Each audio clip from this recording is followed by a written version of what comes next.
뇌경의 그 엽새 잘 지내셨어요, 여러분? 오늘은 하늘이 파란 색깔이 보일락 말락하고 있습니다. 오늘 어제 예고해드린 대로 한글문화연대 대표 이건범님 모시고요. 얼마 전에 펴낸 책 한자 신기루라고 하는 책을 소개하겠다는 목적이 약간 있지만, 예, 그거보다는 우리 사회를 전반적으로 지배하고 있는 이 한자에 대한 갈망이랄까요? 예, 그런 것들이 지니고 있는 어떤 정치적 함의라든가 문제점 이런 것까지 포함해서 조금 살펴보고자 합니다. 이건범 대표 지금 앞에 나와 계세요. 인사 좀 하시죠? 네, 안녕하세요. 이건범입니다. 오, 예.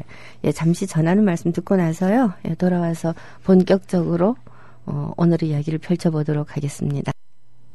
네, 이건범님. 네. 제가 가끔 가다가 한글문화연대에 대해서 방송에서 이야기를 할 때가 있어요. 아, 그러세요? 예, 잘하시는 일.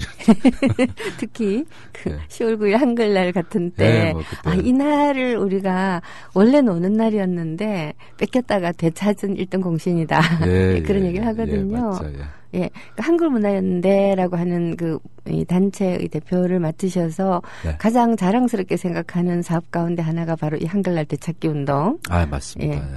거기다가 얼마 전에는 우리말 능력 시험? 네, 국어 소통 능력 시험. 국어 소통 능력 예, 시험. 예. 아, 국어 소통 능력 시험이라고 네. 하는군요. 예, 그걸 또 한글날에 시작하셨죠? 네. 예. 이게 이렇게 우리말 소통, 한글 국어 소통 능력이라든가 또는 한글날 되찾기라든가 이런 것들이 실상 한글문화연대라고 하는 이름을 가지고 있는 단체하고 직접적으로 관련이 있는 거예요? 한 글자잖아요, 한글. 그렇죠. 예. 뭐 한글은 예. 지금 보면은 기억, 니은, 아여요. 예, 예, 예. 그런 글자를 얘기하는 건데, 네. 우리 이제 언어 생활 속에서 한글이란 말이 좀 과잉 대표돼 있죠. 그러니까 우리말 전체를 대표하는 걸로 그런 식으로 사람들에게 오해를 받고 있는데, 뭐 사연은 좀 긴 것 같아요. 근데 예. 어쨌거나 저희는 그래도 한글 문화, 그러니까 문화와 연결되어 있는 우리말. 그런 면이었기 때문에 이제 글로 표기된 뭐 우리말이든 또 네. 뭐 당연히 거기서 넘어가서 입말에서 우리말에 관련된 그런 내용까지 관심을 갖게 될 수밖에 없었고, 그러다 보니까 이제 자연스럽게 또 한글날 또 이름에 걸맞게 한글날을 되찾는 예. 그런 노력도 했었고, 아마 작년에 저희 했던 일 가운데 또 하나가 네. 서울시에서 좀 떠들썩했죠. 뭐 서울의 새로운 브랜드, 새 브랜드를 만든다고. IOU인가? 네. 아이서울유. 아이서울유구나. 그래서 이거 뭐 시민 공모를 한 그 과정은 뭐 저는 뭐 좋다고 보는데, 네. 이게 시민 공모를 진행을 하시면서 좀 우리말과 한글로 된, 그러니까 우리말로 되어 있고 한글로 표기할 수 있는 그런 시정 브랜드, 그러니까 서울시의 새 브랜드, 그리고 그것을 또 외국에다가는 어떻게 표기하고 표현할 것인가, 이런 관점으로 이렇게 좀 순차적으로 접근하는 방법을 택하지를 않으시는 바람에 네. 많은 시민들이 그냥 이렇게 영어 또 로마자로 해서 그렇게 좀 공모에 응모를 했었고, 그래서 결국은 뭐 아이서울유가 뽑혔는데, 네네. 아주 좀 질기게 설득을 했죠. 서울시에 네. 뭐 협박도 하고 협박에다가 뭐 설득에 이렇게 해서 나 서울 너 뭐 이렇게 한글로 표기된 네네. 새 브랜드를 역시 기본형으로 두 개를 함께 쓰는 걸로 그렇게 서울시에서 결정을 하셨어요. 네. 그것도 저는 뭐 당장은 보이진 않지만 꽤 좀 옛날에 하이서울 때문에 네. 전국이 전부 다 뭐 하이서울, 다이나믹 부산, 하이 컬러풀 대구, 뭐 플라이 인천, 뭐 이런 식으로 다 바뀌어가지고. 심지어 뭐 대한민국까지 다이나믹 코리아였잖아요. 그렇죠, 예. 네. 근데 사실 좀 문제가 있다라고 생각하면서도 네. 글로벌 시대인데 네네네. 영어로 그렇게 표기하는 건 어쩔 수 없는 것 네네네. 아니냐라고 하는 그런 생각이 그렇죠. 우리 머릿속에 있죠. 네, 그렇죠. 네. 그런 생각이 아마 거의 우리 사회를 지배하는 상식 같아요. 뭐 특히 뭐 지배한다라는 말이 들어가지 않더라도 누구나 뭐 그 정도는 할 수 있는 거 아니야, 이렇게 생각을 하시는 것 같아요. 그래서 저는 뭐 사람들의 이렇게 뭐 개인들끼리 그런 이렇게 서로 이렇게 말 주고받고 할 때 아주 엄밀하게 그 모든 거 하나하나를 꼬치꼬치 이렇게 따지고 이러는 성격은 아닌데, 네. 적어도 이제 공적인 언어 쪽에서, 그러니까 공공 분야의 언어에서만은 특히 이제 이런 우리말을 잘 살려 쓰는 그런 문화가 정착돼야 된다 이렇게 생각하는 거죠. 그러니까 사적으로 자기들이 이제 말하고 술 마시면서 떠들고 할 때야 욕설도 하고 당연히 그러지 않습니까? 근데 저 사실 네. 영어로 욕을 하면 편리할 때가 있어요. 그래서 제가 이거를 이제 쓸 때 그러니까 공부하는 것과 사용하는 것도 가려야 하고 네. 그다음에 이제 영어를 쓸 때 쓰고 싶을 때 또 이제 그러나 반드시 또 우리말과 한글로 사용해야 할 때 이럴 때 가려서 하자고 저는 이제 이야기를 하는 편인데 네네. 그런 그 가렸어야 할 자리들이 있겠죠. 제가 예를 들면 뭐 축구와 농구 같은 걸 생각을 해보면 네. 축구할 때 손을 쓰면 안 되잖아요. 그렇죠. 네, 그리고 농구할 때 발을 쓰면 안 되고 그런 것처럼 그러니까 공적인 공간에서 공공 언어를 이렇게 사용해야 하는 자리에서 예를 들면 뭐 과도하게 지나치게 아주 영어를 사용한다든지 또 국민들 가운데 상당수 사실 뭐 우리나라에서 나이 드신 분들은 영어에 되게 약하고 네. 또 젊은 세대는 한자에 약하거든요. 근데 이 양쪽을 왔다 갔다 하면서 오락가락 하면서 영어도 쓰고 한자어도 쓰고 뭐 이러면 이제 소통의 어려움이 생기는 거죠. 네. 그런 문제 때문에 사실 말에서 그런 외국어나 어려운 한자어 좀 우리가 그 자제해야 된다 이런 이야기를 드리는 거고요. 예, 이 공문서라든가 혹은 네. 그 작년 한 해만 하더라도 특히 이제 공적 문서에서 그 우리말 순 우리말 토박이 말이라고 하죠. 네네네. 토박이 말로 변화해야 된다라고 하는 어떤 그런 뚜렷한 흐름이 좀 나타났잖아요. 그렇죠. 뭐 예를 들어 민법 같은 경우. 그 아주 저는 굉장히 우리 어떤 문화를 바꾸는 일이라고 생각하는데 사실 제가 들어보니까 그 법률학자분들에게 들어보니까 민법 관련된 재판이 전체 재판의 70%라고 하더라고요. 아, 그거밖에 안 돼요? 아니, 그러니까 전체 70%고 형법 관련 쪽이 아마 한 20%. 네. 나머지 10%가 이제 각종 뭐 헌법 소원이라든가 뭐 기타 등등 뭐 행정법이라든지 뭐 이런 것들인데 그러니까 민법이 우리 삶에서는 정말 기초가 되는 법이고 그런데 이제 그 법이 좀 부끄럽지만 우리가 워낙 뭐 근대화에 좀 뒤졌기 때문에 1958년에 만들어져서 60년부터 시행되거든요. 우리나라 민법이. 이제 말하자면 그전에는 일본 사람들이 만들어 놓은 민법이었다는 그렇습니다. 거죠. 예. 1912년부터 잠깐만. 그 일본 민법을 사용하다가. 이건범 대표가 아실지는 모르겠지만 형법은 언제 만들어졌어요? 형법도 아마 그럴 거예요. 그 비슷해. 근데 우리나라 형법은 아마 그 민법보다는 일찍 만들어진 것 같은데 제가 그거는 정확하게 모르겠는데. 어쨌든 민법이 굉장히 중요한 법인데도 불구하고. 그 어려운 일본어가 남아있고 일본어2의 만일 그다음에 이제 어려운 한자어들 많이 남아있고 한데 이제 그게 작년에 어쨌든 법무부에서 법제처에서 오랫동안 이제 연구 작업을 하고 했던 것을 법무부가 한 번 더 걸러가지고 작년에 민법의 어려운 말 그리고 표기도 사실은 국한문 혼용이었어요. 근데 그렇죠. 이걸 이제 한글 전형으로 바꾸는 그런 법안을 냈고 현재 뭐 법사위에서 심의를 하고 있는 걸로 제가 알고 있는데 꼭 뭐 이번 19대 그 회기 내에 통과가 됐으면 좋겠어요. 근데 어떻게 될지 모르겠습니다. 그 19대 내에 통과를 못하면 또 절차를 또 계속 또 밟아야 그렇죠. 되니까요. 또 새로 밟아야 되니까. 근데 이 참 중요한 이러한 법안들이 박근혜의 그 노동계약법 바람에 지금 발목이 다 같이 잡혀 있는 그렇죠. 거죠. 안타까운 일입니다. 이렇게 성과도 있는 반면에 작년 한 해 동안 한글 문화연대 참 고생한 일도 있었어요. 그죠?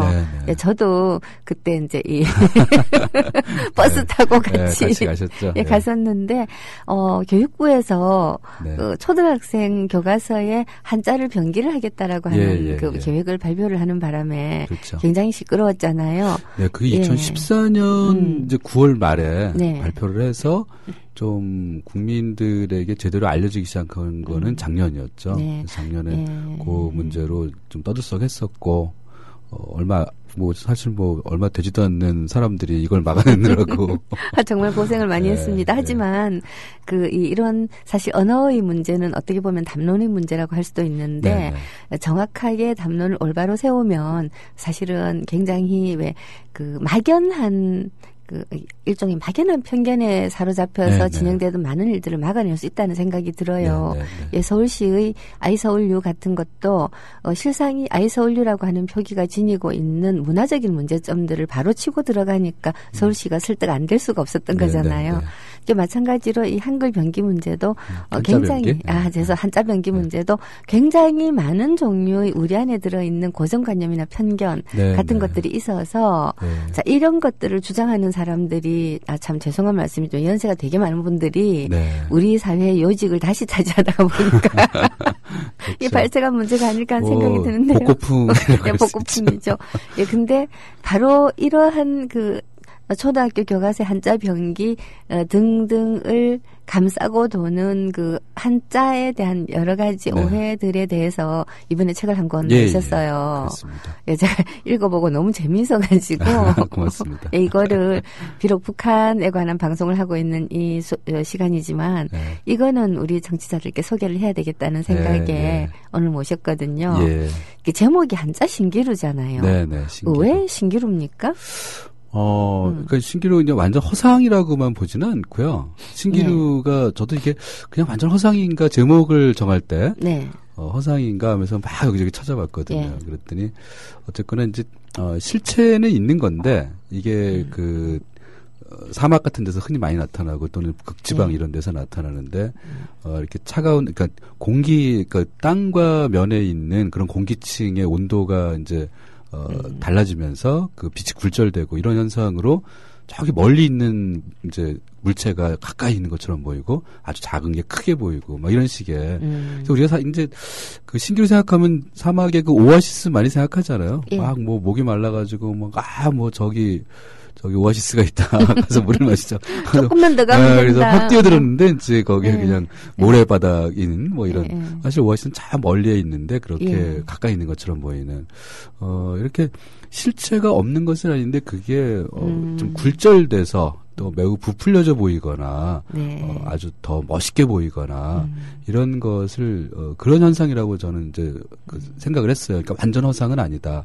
그러니까 한자도 제가 뭐 한자가 아무런 기능을 못한다라거나 또는 한자는 쓸모가 없다라거나 뭐 이렇게만 생각하는 건 아니거든요. 근데 우리가 그 이상으로 너무 부풀려진 어떤 효능 이런 걸로 사람들을 그 압박하고 또 협박하고 그다음에 거기에 목을 매게 만들고 그래서 실제로 근데 그 거기에 빠져 보면은 사실은 모래밖에 없는 그래서 그걸 이제 신기루라는 이름으로 표현을 했죠.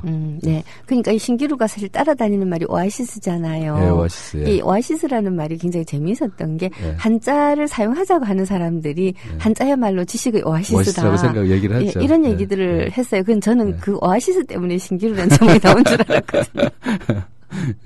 그래서 그걸 쓰다 보니까 그렇게 되더라고요, 얘기가. 이게 오아시스라고 사람들은 또 선전을 해왔구나.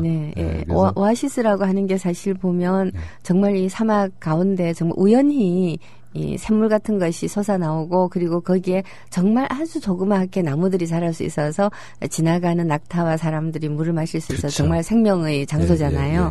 근데 신기루라고 하는 거는 굉장히 멀리 있는 오아시스가 가까이 있는 것처럼 보이게 하는 그런 역할을 하죠. 그렇죠. 한자라고 하는 게 우리 사회에서 한자를 사용하면 뭐가 어떻게 된다라고 하는 수많은 얘기들이 완전 틀린 것은 아니지만 실제보다 굉장히 과장된 것들이다라는 말씀이시죠. 그렇죠. 너무나 부풀려져 있고 심지어는 제가 보기에는 이제 그게 조금 더 가기 시작하면 부풀려진 게 조금 더 가면은 완전 거짓말이 되는 것들도 있잖아요. 뭐 괴담이라고 표현을 괴담 수준으로 가는 이런 것들이 있기 때문에 우리가 그 살면서 보면은 제가 그 한국어 교육이라는 것을 한번 해보려고 한국어 교사 자격증 이런 걸 한번 그 수강을 해본 적이 있거든요.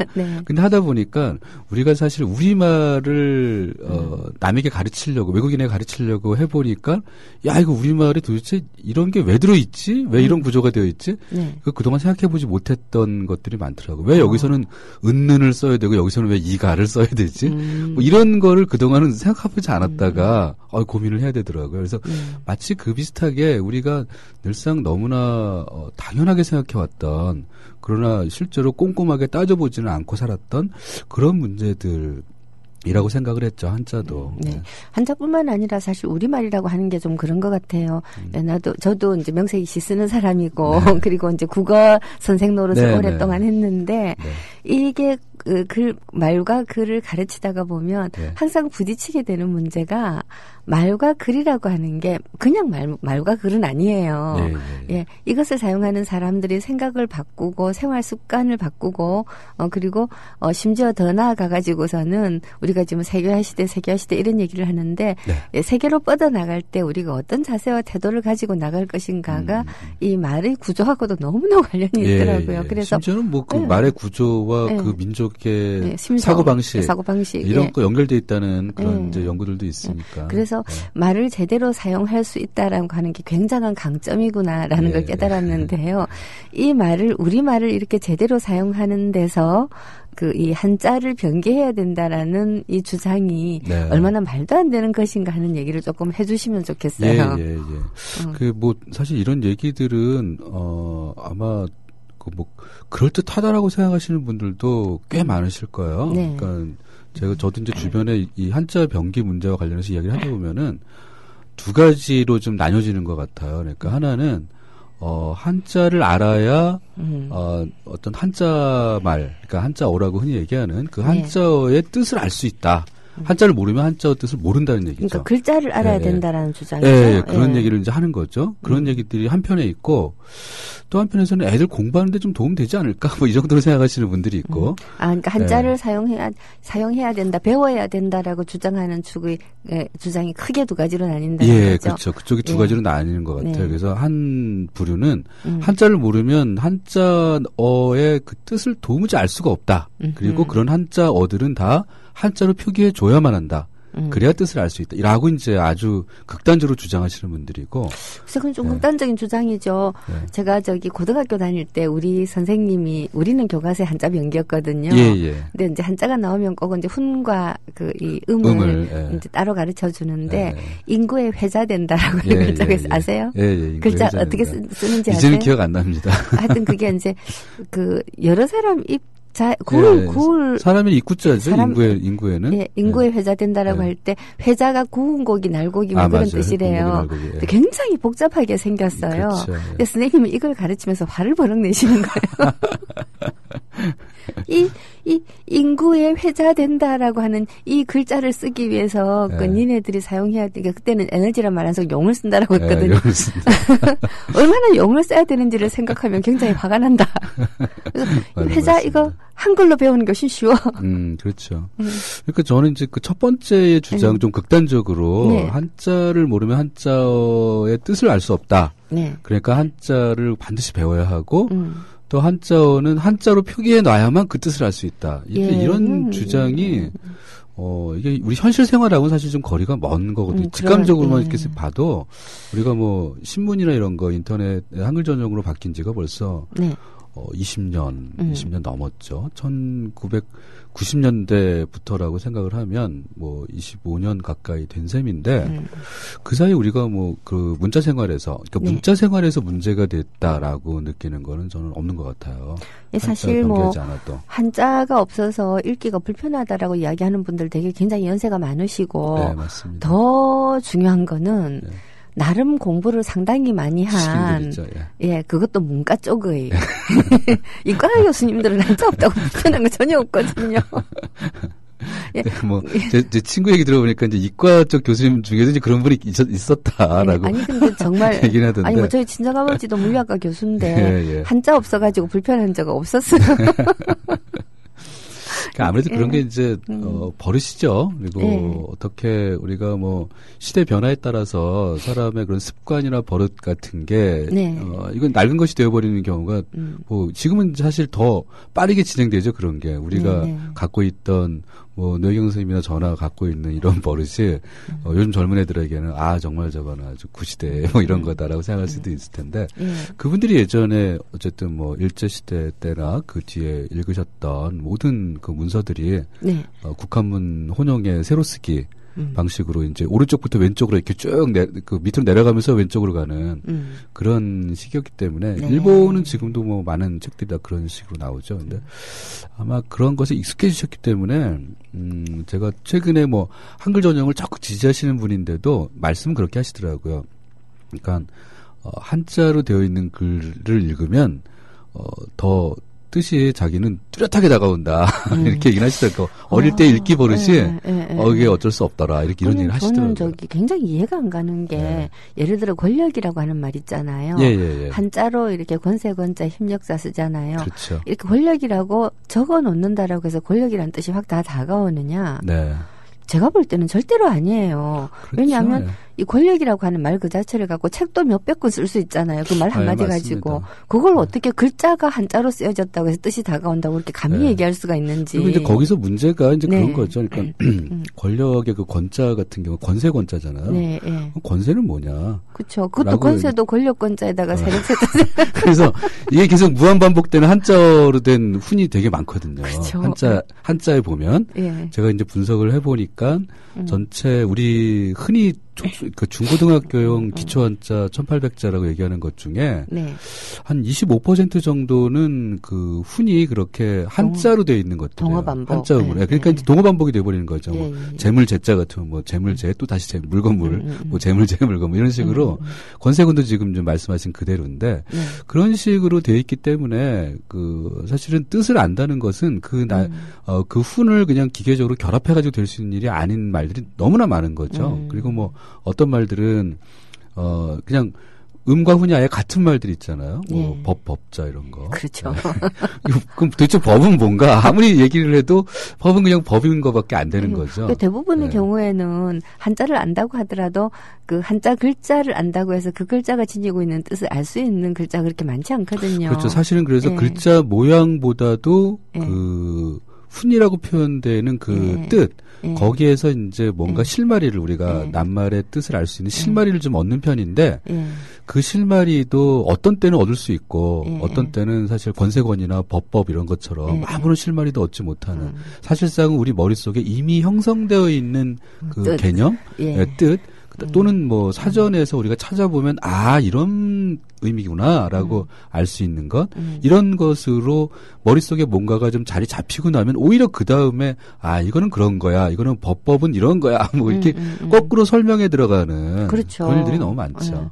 그러니까 이제 한자를 알아야지 뜻이 잘 들어온다든가 아니면 심지어는 한자가 있으니까 읽기가 편하다는 분들까지 계시던데 되게 연세 많으신 분들 그렇죠. 중에 좀 읽기 습관이 그런 거죠. 이건 일종의 말하자면 그 세대 문화의 차이라고 할 수 있겠어요. 그렇게 생각합니다. 그러니까 자기 세대가 익숙했던 것들을 아주 어린 세대들이 자기들 세대의 다른 문화를 가지고 있다고 해서 그 교과서에서부터 한자 변기를 해서 한자를 가르쳐야 된다라고 하는 건 일종의 그 강자의 횡포 아닌가요? 그래서 뭐 조정래 선생님이 얘기했죠. 이건 아동 학대다. 그렇게 일하셨는데 뭐 맞는 말이라고 생각해요. 그러니까 우리가 한국에서 운전하다가 뭐 영국이나 일본이나 호주 같은 데 가면은 이제 왼쪽 그러니까 우측 통행이 아니라 그러니까 오른쪽으로 차가 가는 게 아니라 이제 왼쪽으로 다닌단 말이에요. 그러면은 사실은 운전을 하는 것도 힘들지만 길을 건널 때도 우리가 습관적으로 이렇게 길 건널 때 한국에서는 이렇게 고개를 왼쪽으로 돌려서 차를 보거든요. 근데 일본이나 이런 호주 같은 데 가서 길 건널 때 그렇게 건너려면 차는 사실 오른쪽에서 오고 있는데 왼쪽을 보고 있는 이런 경우를 당하는데 실제 차를 운전을 하면 더 처음에는 이제 막막하고 좀 그렇죠. 그러니까 그런 어떤 문화의 차이가 그러니까 공존하는 문화의 차이인데 이런 경우는 지금 이제 우리의 글자 표기에 관련된 이쪽은 제가 보기에는 시대에 따라서 그 어쩔 수 없이 우리가 예전에 한글을 제대로 사용하지 않던 시대로부터 한자 중심으로 그렇게 글을 써왔고 그다음에 일제강점기에 특히 더 일본식 한자들이 들어와서 또 새롭게 그런 문화가 굳어지고 그다음에 지식인들이 많이 양산되고 새로운 방식으로 그런 다음에 다시 현대에 들어와서 이제 이게 바뀌는 한글 저정으로 바뀌는 과정이다 보니까 이런 과정에서 이제 서로 간에 어떤 문화의 충돌이 생기는 거죠. 근데 그럴 때 서로 좀 상식적이고 합리적인 토론을 해야 되는데 이런 것이 다 생략된 채로 그냥 밀어붙이려고만 하니까 거기서부터 어떤 정책이 결정이 나게 되면 그 다음에 분명히 그 피해를 보는 사람이 생기게 되잖아요. 그런 과정에서. 대신에 반대로 이익을 보는 사람도 생기죠. 물론 그렇죠. 예. 그리고 사실 이 한자 병기 문제는 어린아이들이 거의 학대 수준으로 고생을 하는 반면에 이익을 보는 사람들도 또 분명히 있죠. 네, 분명히 그렇습니다. 한자 급수 시험 보는 업체들이 뭐 계속 늘어나고 있고 제가 그 당시 그러니까 작년에 이 이야기가 그 아주 정점에 올랐을 때 8월 말 그때쯤인데 그때 어떤 방송에서 그 취재를 한 적이 있었어요. 네. 그때 보니까 이제 급수시험 보러 가는 그 시험장 거기에 이제 엄마들이 그 아이들 손잡고 와서 이제 애들 집어넣고 기다리고 있는데, 아이고, 예, 그 시험 주관하는 업체의 그 행사 진행하는 사람이 그런 얘기 하는 거죠. 이게 이제 교과서에 다 의무적으로 들어가기 때문에. 이제는 제대로 더 공부하지 않으면 안 된다. 이런 얘기를 기다리고 있는 엄마들한테 막 하고 있는 거예요. 그럼 굉장히 얼마나 불안하겠어요. 네, 그렇죠. 네, 굉장히 그래서 불안하죠. 사실은 지금 뭐 초등학생뿐만 아니라 유치원에서까지 그 한자 교육을 시킨다고 그러고 또 한자 급수 시험에 막 끌고 가고 또 그런 것을 막 조장하는 거죠, 업체들이. 분명히 아마 또 뭔가 이렇게 뒷돈이 오갈 수도 있는. 아니, 사실 뭐라고 할까, 이게 한자 급수 시험이라든가 또는 왜 우리 영어 같은 것도 토플, 토익 이런 식으로 심지어 탭스 하면서 시험 많이 치잖아요. 그렇죠. 그러니까 우리나라 사람들이 외국어를 제대로 못하는 이유가 전 이 시험 때문이라고 생각이 되게 많아요. 시험 대비로 공부를 하니까. 예. 차라리 애들 한자 가르치고 싶으면 차라리 불러 앉혀놓고 맹자월 공자를 가르치는 편이 그래도 배우는 게 좀 있지 않을까. 아마 외국어를 그렇게 시험 대비용으로 하기 때문에 외국인을 만나거나 그러면 시험 치는 것처럼 마음이 이렇게 불안해가지고 외국어를 제대로 못하게 되는 게 아닌가. 예. 이제 그래서 어쨌든 이런 뭐라고 그럴까, 한자 급수 시험, 능력 시험, 자 이런 것들을 궁극적인 목적으로 하고 있을 것으로 유추되는 으시시한 무리들이 굉장히 많은 괴담을 퍼뜨리잖아요. 이 책에 보니까 그 괴담을 한 4개 정도로 아주 재미있게 요약을 해주셨던데요. 신청곡이 있으니까 노래 한 곡 듣고 나서 그 괴담 얘기를 좀 들어보도록 하죠. 네, 여기 노래를 그 노랑윤성님께서 박인희의 봄이 오는 길 신청해 주셨거든요. 이 겨울의 한복판에서 봄이 오는 길을 듣게 생겼습니다. 네. 봄이 옵니다, 그래도. 네, 봄이 오는 길 들으셨어요?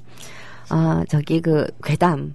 아까 괴담이 굉장히 많이 유포되고 있다고 말씀하셨잖아요. 근데 사실 이 괴담이라고 하는 게 그냥 나오는 법은 없어요. 다 나름의 어떤 경제적 이익을 노린다든가 아니면 이데올로기적인 어떤 목적이 있다든가. 그렇죠. 예, 그렇긴 한데 일단 어떤 괴담들이 있는가부터 좀 살펴보죠. 그렇죠, 책에 보니까 이런 얘기들이 나와요. 한자 많이 아는 애가 공부도 잘하더라. 이게 아주 첫 번째. 그리고 모든 학부모들을 다 휘어잡는. 예, 근데 이게 사실인가요?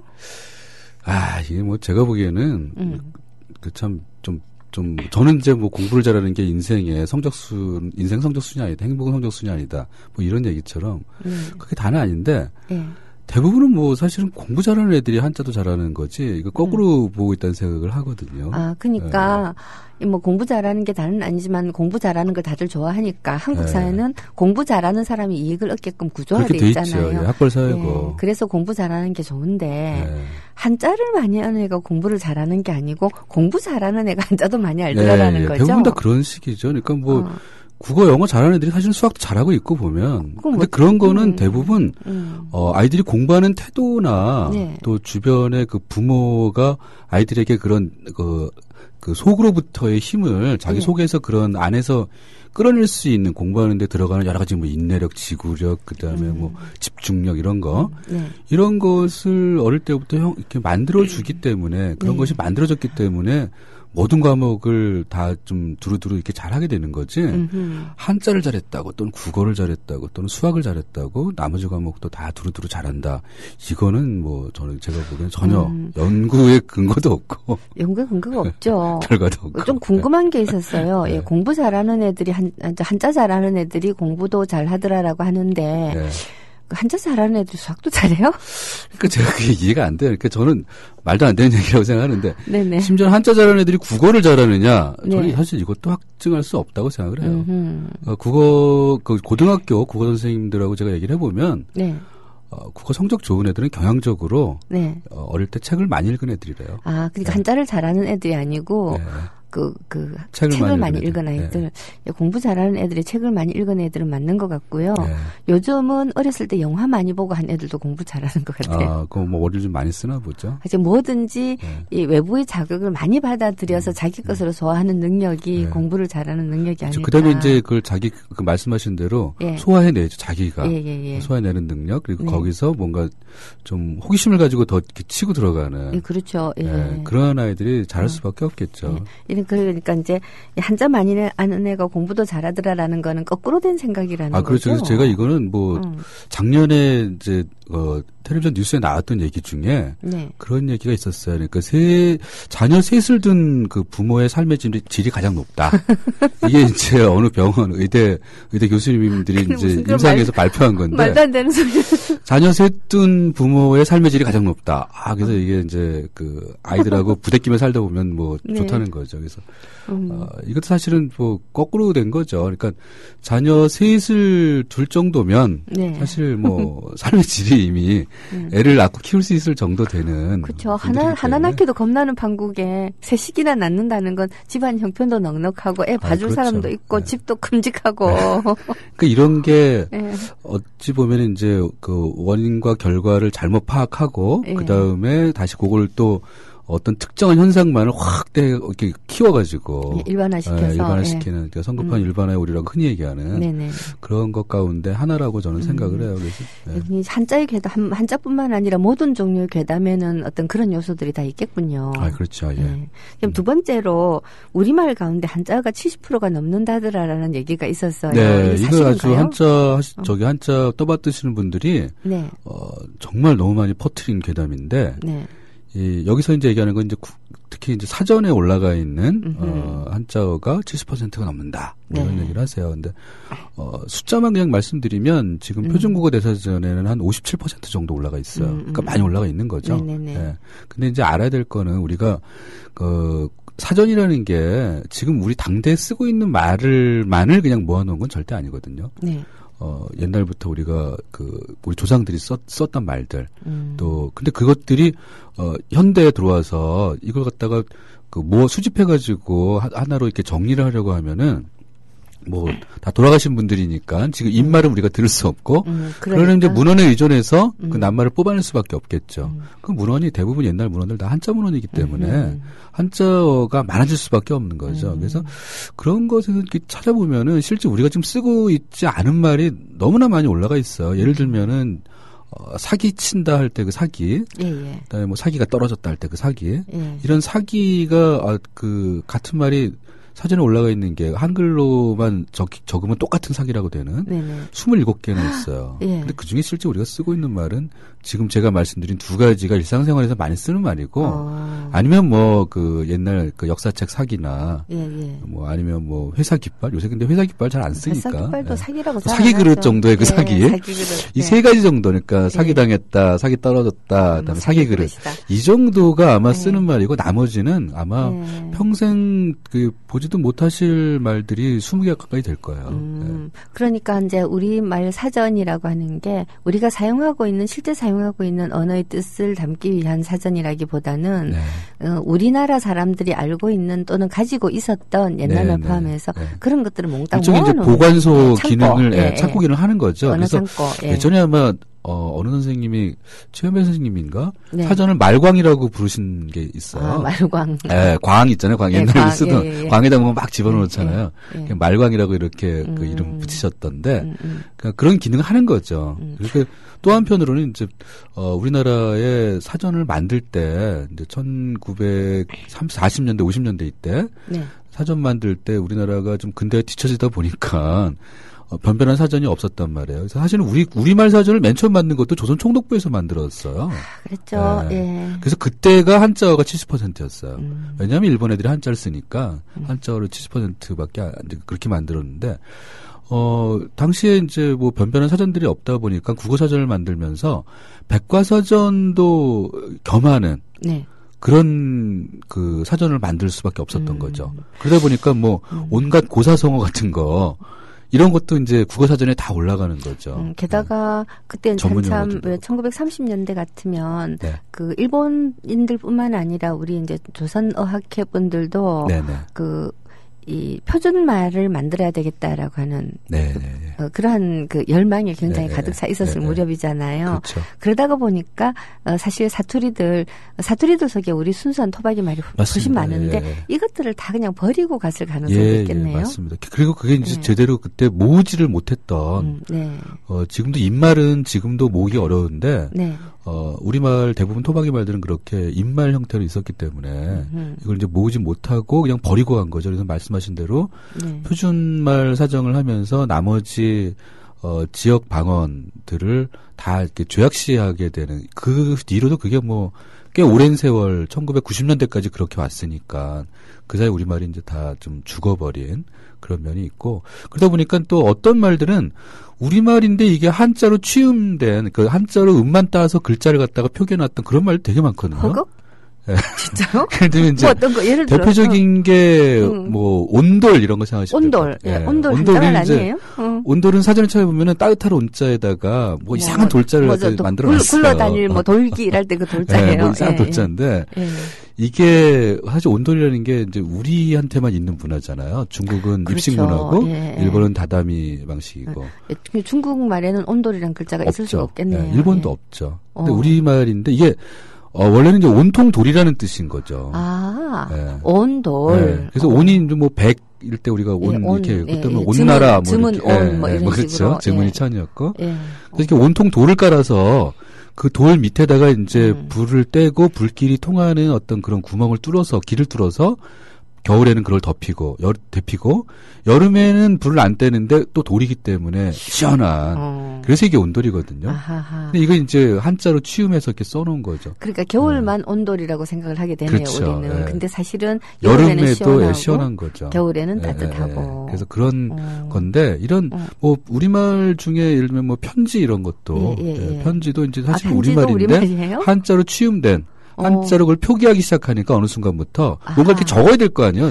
기록을 하다 보니까. 그런 전형적인 말이 생각이에요. 생각 그렇죠. 생각은 순수한 우리말인데 그걸 흡사 이렇게 날생자 깨달을 가까이 그럴싸해 보이니까 이런 식으로 순수한 우리말인데 한자 뜻이 들어가면서 뺏긴 말들이 많다는 거죠. 그렇죠. 그리고 그런 말들이 사실은 지금은 이거를 막 찾아내기가 온갖 그 고문들을 다 뒤적여서 그중에 이제 기록이라도 있다면 가능한데 없는 것들이 너무 많고 이러다 보니까 이제는 뭐 이게 도대체 어디서부터 와서 어떻게 한자어로 입양이 됐는지 확인할 수 없는 그런 상태의 말들이 많은 거죠. 정말 그렇겠군요. 순수한 우리말이 왠지 한자 소리와 비슷한 소리를 가지고 있다고 해서 그렇게 생각하고 그렇게 표기하기 시작하고 그러다 보면 그러니까 우리말에는 뭐 리을이라든가 이런 단어 발음이 들어간 걸 제외하고는 다 한자로 바꾸려는 습관들이 생기는 거죠. 사람들이 그렇게 생각을 하게 되죠. 그래서 그러면서 볼 때 이제 우리말 실제 사용하는 거에서 한자가 뭐 70%가 넘는다. 이거는 사실 제가 보기에는 뭐 좀 사실 좀 아닌 것 같아요. 엄청나게 부풀려져 있는 그런 얘기고요. 실제 우리말 그러니까 우리가 입말로 실제 말에 사용하는 말들 이렇게 따지고 보면은 토박이 말 사용이 뭐 55% 정도 되죠. 사실은. 그 좀 더 될 수도 있고 구체적으로 우리가 흔히 왜 그 영어 같은 거 배울 때 영어 회화라고 부르잖아요. 네네네. 그 영어 회화에 해당되는 한글 회화, 우리말 회화에는 사실 그 한자가 그렇게 많지 않죠. 그렇죠. 그리고 또 이 한자어 원래 한자어에서 온 말이라고 하더라도 실제로 우리가 사용할 때는 그냥 소리로만 사용을 하기 때문에 예를 들어 방금 제가 사용할 때는이라고 말을 하는데 우리가 그 말을 할 때 그 사용이라는 한자 알고 말하는 거 아니잖아요. 그렇게 놓고 본다면 정말 괴담이네요. 그러니까 이거는 그렇죠. 바로 이제 그 다음 얘기가 바로 그런 건데, 그러니까 한자를 모르면 낱말 뜻을 알 수 없다 이렇게 얘기를 하는데 제가 정말 그럴 때 황당하다고 느끼는 거는 한자만 모르는 게 아니라 이제 한글도 모르는 어린애들 있잖아요. 아직 유치원도 가기 전 애들이 요즘 뭐 자동차. 안단 말이에요. 자동차 뭔지? 알죠. 출발, 자동차 출발. 알죠. 안단 말이에요. 그래서. 오라이도 알아요.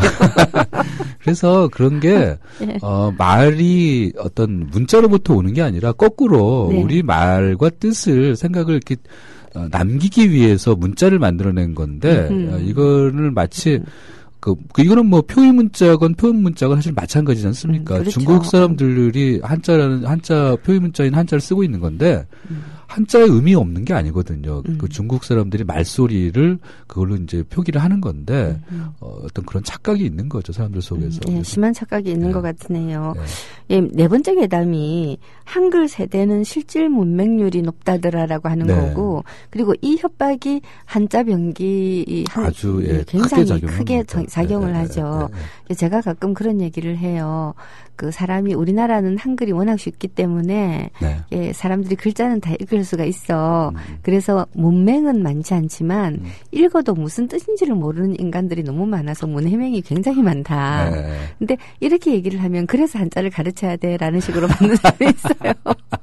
어떻게 생각하세요? 그러니까 이게 지금 이제 하신 말씀은 아니 사람이 흔히 왜 영어에서 센스라고 얘기하는 그러니까 사실은 이런 문장이 뜻하는 바를 정확하게 자기가 여러 가지 정황을 가지고 해독하는 능력 이런 게 떨어진다는 말뜻이 하나 있으실 테고 또 하나는 제가 이 실질 문맹 얘기 나올 때마다 또 최근에 이제 하는 얘기가 읽을 수 있는데 뜻을 모른다. 이거는 뭐 그런 거라고 생각해요. 그러니까 초등학교 3학년짜리 학생이 대학교 3학년이 들고 다니는 대학 교재를 읽을 수는 있어요. 근데 뭔 뜻인지 모르는 거죠. 모르죠, 당연히. 그러니까 사실 이제 그런 두 가지가 있다고 생각하는 거죠. 하나는 사람이 좀 이렇게 생각하는 기본이 안 돼 있다라는 측면에서 정말 글은 읽지만 이거는 거의 난독증에 가까운 사람이다라고 얘기하는 경우가 있고 실제 지식이 딸려서 지식이 달리기 때문에 그 뜻을 알 수 없는 이런 두 가지 경우가 있는데 이거를 그리고 이제 안 쓰는 말이기 때문에 워낙 낯선 말이라서 이건 읽을 수는 있는데 남말 뜻을 모르는 거죠. 사실은 이제 아까 말씀드렸던 것 중에 이제 뒤에 것에 속하는 그런 경우인데 이런 것을 싸잡아가지고 실질 문맹이 높다 이렇게 얘기를 하는 거죠. 근데 뭐 실질 문맹률이 높다라고 하는데 얼마 전인가 작년인가 굉장히 화제가 되었었는데 이 한국 사람들이 실질 문맹률에 대한 뉴스가 나오면서 말하자면 문해명들이 많다라는 뉴스에 굉장히 재미난 통계가 아이들 나이가 젊을수록 굉장히 이렇게 읽기 능력이 뛰어나죠. 읽기 능력이 뛰어나고 나이가 많을수록 이제 60대, 70대 정도로 가면 진짜 문해명이 와글와글한 이런 통계를 봤거든요. 그렇죠. 이게 거꾸로잖아요. 그렇죠. 이게 경제협력개발기구에서 제가 그러니까 교육부에다가 얘기할 때도 좀 이 근거를 가지고 얘기를 하자. 이게 실질 문맹이 높다라고 뭐 그런 어떤 걱정을 한다면 실제 그런지를 당신들이 파악을 해야 되는 거 아니냐. 그렇죠. 그래서 우리나라 학생들의 독해력이 떨어졌다면 정말 몇 점에서 몇 점으로 떨어졌다고 얘기를 해봐라. 근데 그런 조사는 하나도 없어요. 일단 없는 상태에서 그 반대의 결과는 있죠. 그러니까 우리나라에서 경제협력개발기구에서 3년에 한 번씩 어쨌든 이제 국제 학업 성취도 평가라는 걸 한단 말이에요. 만 15세 학생들 대상으로. 근데 그때 이제 읽기, 수학, 그다음에 과학 이쪽을 이제 측정을 하는데 우리나라 학생들이 그 읽기 능력이 그러니까 단순히 그냥 읽는 게 아니라 뭐 빨리 읽냐 이런 게 아니라 읽고 답하는 거거든요. 그 문제들을 보면. 근데 전 세계에서 늘 1, 2위예요.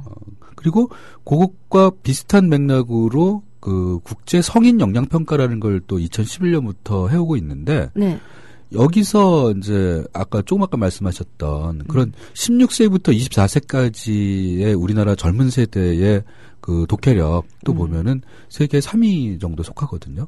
근데 이제 이제 나이가 늘어갈수록 특히 이제 한 56세부터 65세까지 그 마지막 구간 그쪽에서는 이제 꼴찌에서 3위 수준이에요.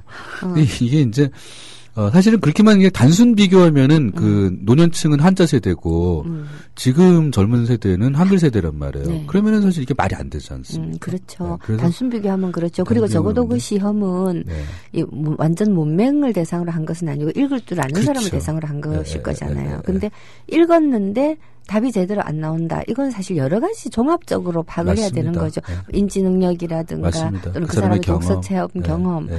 근데 어쨌거나 간에 젊은 세대가 훨씬 뛰어나다라고 하는 건 한글 세대가 이 실질 문맹률이 높다라고 하는 네. 이 주장과는 정말 반대되는 그렇죠. 결론이죠. 네. 그래서 그것은 정말 거짓말이다. 근데 이런 말도 안 되는 괴담들을 왜 퍼뜨릴까요?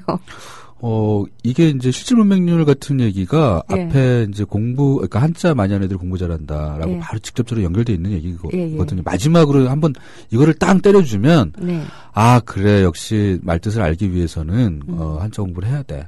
이런 생각을 하게 만드는 것 중에 가장 좋은 얘기가 바로 이 실질 문맹 얘기예요. 근데 이게 진짜 근거가 없는 얘기인데 이게 사람들이 서로 이렇게 돌고 돌아서 사실은 다른 맥락으로 이 말을 사용할 때조차도 그러니까 한자 공부를 시켜야 돼 이런 얘기가 나오는 가는 거죠. 네. 근데 이제 이런 얘기들을 쭉 듣다가 보니까 어떤 생각이 드냐면 네. 사실 우리 사회의 대부분의 괴담들 예를 들어 정치적 괴담들도 굉장히 맞아요. 많잖아요. 그렇죠. 예. 발생하는 메커니즘은 너무나 똑같다라는 생각이 들거든요. 그러니까 그래서 저도 이런 괴담 만드는 능력을 좀 키워야 될 것 같아요. 저도. 이게 결국 괴담을 결국 이 괴담 만드는 아니죠. 그 말이 거꾸로다. 괴담에 넘어가지 않는 능력이 네. 일종의 국어 능력, 국어 소통 능력이 맞습니다. 아닐까 하는 생각도 네. 들어요.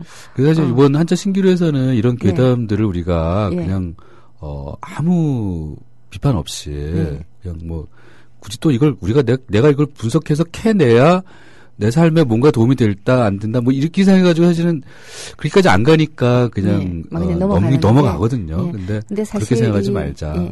이 우리말이 어떤 원리로 구성되어 있고 그리고 우리말이 발전해 나가는데 걸림돌이 되는 요소들이 어떤 것들이 있다는 걸 아는 거는 어떤 우리 자신 개인 이제 우리 미디어 협동조합 같은 경우는 네. 사실은 우리나라를 정치를 통해서 꼭 바꿔내야 된다라고 하는 분들이 많이 듣고 계세요. 그렇죠. 예, 이런 분들이 결국 우리가 사용하는 무기가 결국 우리의 언어밖에 없잖아요. 그렇죠. 자, 이렇게 놓고 볼 때 이런 괴담이 발생하는 메커니즘을 이해하고 또 여기에 넘어가지 않도록 이 자기 자신을 버리고 하는 것도 참 중요한 일이 될 텐데 네. 좀 시간이 거의 없어가지고 이 이야기를 우리가 내일로 넘겨야 되겠지만 이 간단하게 1분간 요약을 좀 해주세요. 이 괴담들이 있고 그다음 이 괴담들을 유포시켜서 이익을 얻는 계층들이 있고 그리고 이런 괴담들이 보면 사실은 그냥 나오질 않아요. 어떤 네. 종류의 이익 또는 이데올로기적인 목적 이런 것들이 있잖아요. 그렇죠. 일단 약식으로 피해가는 방법. 저는 뭐 우리가 어떤 전문적인 연구자들이 아니니까 네. 저는 그렇게 생각해요. 네, 일반인이 피해가는 방법. 일반인이 피해가는 방법은 일단 사람들 그 어떤 주장들 강한 주장들에 대해서는 의심하는 버릇을 버리지 말아야 될 것 같아요. 네, 아 진짜야? 네, 이렇게 늘 진짜야? 진짜일까라고 하면서 계속 의심하고 그 문제를 같이 사람들하고 이야기를 해보면서 정말 거기서 아주 신락같이 생겨나는 어떤 실마리가 있다면 그걸 가지고 이야기를 더 키워가 보는 거죠. 그러다 보면은 뭔가 새로운 관점에서 그런 말들을 괴담들을 생각해 볼 수 있게 되고 그럼 실체에 접근하는 어떤 그 계단을 하나씩 밟아가는 저희가 되더라고요. 그래서 늘 사람들 그러니까 언론에서 나오는 이야기 물론 이제 듣고 계신 분들이야 그런 것에 또 익숙하시겠지만 그래도 늘 그런 어떤 의심하는 버릇, 네. 스스로를 의심하는 버릇, 나의 상식을 의심하는 그런 것이 저는 가장 중요하다고 생각합니다. 사실 모든 괴담들이 뭐 아리송한 단정에서부터 시작을 하죠. 예를 들어서 내가 보니까 한자 잘하는 애들이 공부를 잘하더라. 사실 거꾸로 된 거죠. 근데 그렇죠. 한자 잘하는 애들이 공부를 잘하더라라고 일단 전제를 해요. 네. 그렇게 하고 난 다음에 그런 사례들을 자꾸 모아요. 그래서 사례를 쫙 펼쳐놓으면 진짜 그런 거 같잖아요. 예, 그러면 질문을 해봐야 되는 거죠. 네. 노무현 대통령께서 그렇다고 마누라를 버리란 말입니까? 식으로 네. 뒤집어 엎어봤듯이 그렇죠. 네가 말하는 게 뭐냐? 내보고 마누라 버리라는 거야? 그렇죠. 사실 상대방은 너 빨갱이야라고 말하고 싶었겠죠만은 대통령 네. 그 말이 지니고 있는 언어적인 구조를 분석해서 그렇다고 마누라를 버리란 말입니까라고 네, 했을 네. 때 사람들이 저 사람 말 뒤에 숨어있는 나쁜 의도가 바로 간파가 되잖아요. 예, 그렇죠. 마찬가지로 네. 한자 잘하는 애들이 공부도 잘한다라고 누가 말하면 공부 잘하는 애들은 다른 것도 다 잘하지 않나라고 한번 생각해보는 네. 예, 그런 것들이 필요할 것 같아요. 그 한글문화연대가 한자 병기 문제하고 싸우는 가운데 우리 사회가 지니고 있는 이런 사소한 모순들도 하나씩 다 좀 밝혀내고 있는 것 같은 생각이 드는 건 웬일일까요? 약간 가까이 있는 것들에서도 네. 네, 그런 눈을 좀 감지 말아야 될 거라는 생각이 드는 네, 그런 일이었죠. 예, 예, 내일도 이어서 네. 한자 신기루라고 하는 책의 뒷부분에 보면 굉장히 신랄한 얘기들이 많이 있어요. 네. 제가 보고 앞부분 괴담 이런 건 우리가 다 사실 좀 일상적으로 알 수도 있고 조금 관심을 기울이면 누구나 다 왜 한자 변기하자라는 사람들에게 약간의 국어 지식이 있으면 반박할 수 있는 종류의 네, 내용들이에요. 네. 그렇지만 뒤로 가면 참 신기한 얘기들이 많이 나오더라고요. 예, 그런 얘기들을 1시간 더 듣도록 하겠습니다. 네. 안 되면 2시간 더. 네. 예, 오늘 시간은 여기서 마무리를 해야 될 것 같은데요. 지금 저 게시판에 오케이 마리님께서 환영합니다 하고 한자 신규로 책 표지를 올려주셨어요. 아, 예, 고맙습니다. 네.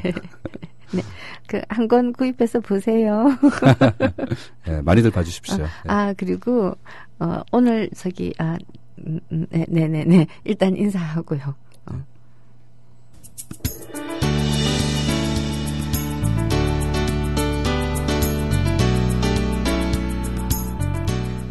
무지무지하게 긴 이야기를 짧게 축약을 하려니까 제가 막 헤매고 있습니다. 예, 북한과 큰 관련은 없어 보이는 것 같은 우리말 이야기지만 사실 언어라고 하는 게 저는 우리 생활의 모든 것이라고 생각될 때가 많아요. 그 모든 것을 구성하고 있는 우리말. 예, 우리말을 지키자고 하는 한글문화연대 이건범 대표 모시고 이번 주 내일도 얘기를 나눠보도록 하겠습니다. 내일 뵐게요.